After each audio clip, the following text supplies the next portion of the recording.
Listen carefully. Your mind is the most powerful weapon you will ever own. But for most people, it becomes their biggest enemy.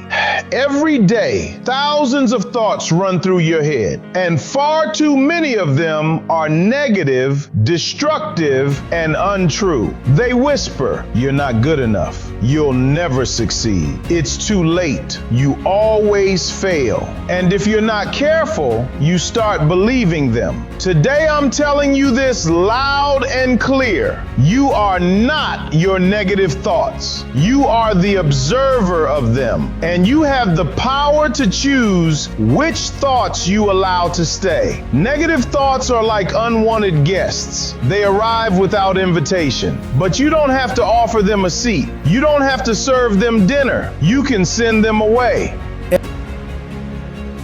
Every champion, every successful person you admire has battled the same negative voice.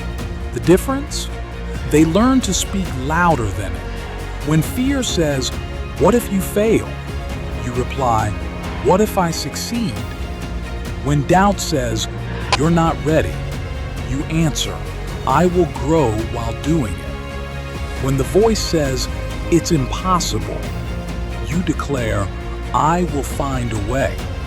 Your mind is a garden. Negative thoughts are weeds. If you don't pull them out daily, they will take over everything you're trying to build. So here's your daily practice starting today. Catch the negative thought. Challenge it. Replace it.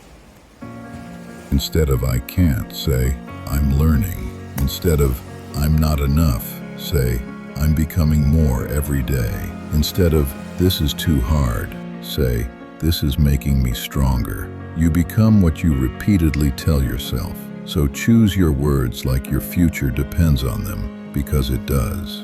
Protect your mind fiercely. Stop feeding negativity through toxic news, toxic people, and toxic scrolling. Feed your mind with possibility, with gratitude, with vision, and with truth. You have survived 100% of your worst days so far. That is proof of your strength. Use that proof the next time your mind tries to convince you otherwise. Positive thinking is not ignoring reality. It is choosing to focus on what you can control and believing that you can overcome what you face. You are stronger than your darkest thoughts. You are bigger than your biggest fears. You are more powerful than any temporary storm in your mind. So today, take back control of your mind. Speak life over yourself. Choose belief over doubt. Choose courage over fear. Choose progress over perfection. Your future is listening to what you say to yourself right now. Make it powerful. Make it positive. Make it unstoppable. You've got this. Now go train your mind like the warrior you are.